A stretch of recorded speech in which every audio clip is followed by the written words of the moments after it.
ചില തമിഴ് സിനിമകൾക്കൊപ്പം പ്രധാനമായും മലയാളം ടെലിവിഷൻ വ്യവസായത്തിൽ പ്രവർത്തിക്കുന്ന ഒരു ഇന്ത്യൻ നടിയാണ് മൃദുല വിജയ. വിജയകുമാറിന്റെയും റാണി വിജയകുമാറിന്റെയും മകളായി ശ്രീലക്ഷ്മിയായി ജനിക്കുകയും പിന്നീട് മൃദുല എന്ന പേര് മാറ്റുകയും ചെയ്തു. അവൾ കേരളത്തിലെ തിരുവനന്തപുരത്താണ് സ്ഥിരതാമസമാക്കിയത്. അവർക്ക് ഒരു ഇളയ സഹോദരിയുണ്ട്, ഒരു ടെലിവിഷൻ അഭിനേത്രി കൂടിയായ പാർവതി. 2020 ഡിസംബർ 23 ടെലിവിഷൻ നടൻ യുവ കൃഷ്ണയുമായി മൃദുലയുടെ വിവാഹനിശ്ചയം നടന്നു. 2021 ജൂലൈ 8 തിരുവനന്തപുരത്തെ ആറ്റുകാൽ ക്ഷേത്രത്തിൽ വച്ചാണ് ഇരുവരും വിവാഹിതരായത്. അവർക്ക് ഒരു മകളുണ്ട്, ധ്വനി കൃഷ്ണ. 2022 ജനിച്ചു. രാജാ ദേശിങ്ങു സംവിധാനം ചെയ്ത 100-ാം നാളിൽ അവർ ഒരു ചെറിയ വേഷം ചെയ്തു. പിന്നീട് ജെന്നിഫർ കറുപ്പയ്യ എന്ന തമിഴ് ചിത്രത്തിലൂടെ റോസിയുടെ നായികയായി അരങ്ങേറ്റം കുറിച്ചു. ബോക്സ് ഓഫീസ് ദുരന്തമായ സെലിബ്രേഷൻ എന്ന മലയാള സിനിമയിലും അവർ അഭിനയിച്ചു.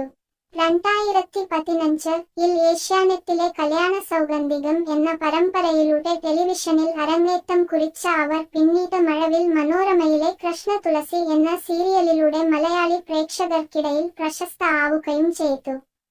മഞ്ഞുരുകും കാലം എന്ന ഹിറ്റ് പരമ്പരയിലും അവർ ഒരു കഥാപാത്രത്തെ അവതരിപ്പിച്ചു. ഡാൻസിന് സ്റ്റാർസ്, കോമഡി സ്റ്റാർസ്, അമ്മായിമാർ വരും എല്ലാം ശരിയാക്കും, star war, Surya Jodi number 1, Tamaar Padaar, let's rock and roll, star magic തുടങ്ങിയ റിയാലിറ്റി ഷോകളിലും അവർ പങ്കെടുത്തിട്ടുണ്ട്. മൃദുലയ്ക്ക് 30 വയസ്സ്, 5 അടി 4 ഇഞ്ച് ഉയരം, ഏകദേശം 68 കിലോ ഭാരം. അവളുടെ ശരീര അളവുകൾ, മുലകളുടെ വലുപ്പം, അരക്കെട്ടിന്റെ വലുപ്പം, ചന്തികളുടെ വലിപ്പം എന്നിങ്ങനെ യഥാക്രമം 34, 32, 34 എന്നിങ്ങനെയാണ്. അവളുടെ മുലകളുടെ വലിപ്പം 34B ആണ്. അവളുടെ അരക്കെട്ടിനിര വലിപ്പം 32 ഇഞ്ചും ചന്തികളുടെ വലിപ്പം 34 ഇഞ്ചുമാണ്. ചില തമിഴ് സിനിമകൾക്കൊപ്പം പ്രധാനമായും മലയാളം ടെലിവിഷൻ വ്യവസായത്തിൽ പ്രവർത്തിക്കുന്ന ഒരു ഇന്ത്യൻ നടിയാണ് മൃദുല വിജയ. വിജയകുമാറിന്റെയും റാണി വിജയകുമാറിന്റെയും മകളായി ശ്രീലക്ഷ്മിയായി ജനിക്കുകയും പിന്നീട് മൃദുല എന്ന പേര് മാറ്റുകയും ചെയ്തു.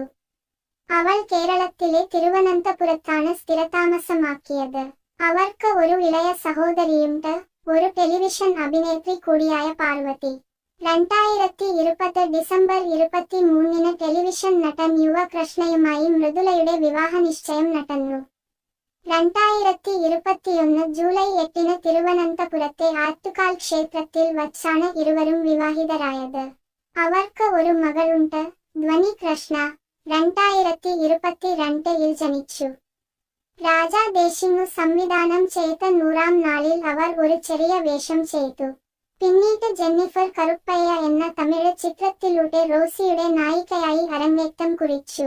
ബോക്സ് ഓഫീസ് ദുരന്തമായ സെലിബ്രേഷൻ എന്ന മലയാള സിനിമയിലും അവർ അഭിനയിച്ചു. 2015 ഏഷ്യാനെറ്റിലെ കല്യാണ സൗഗന്ധികം എന്ന പരമ്പരയിലൂടെ ടെലിവിഷനിൽ അരങ്ങേറ്റം കുറിച്ച അവർ പിന്നീട് മഴവിൽ മനോരമയിലെ കൃഷ്ണ തുളസി എന്ന സീരിയലിലൂടെ മലയാളി പ്രേക്ഷകർക്കിടയിൽ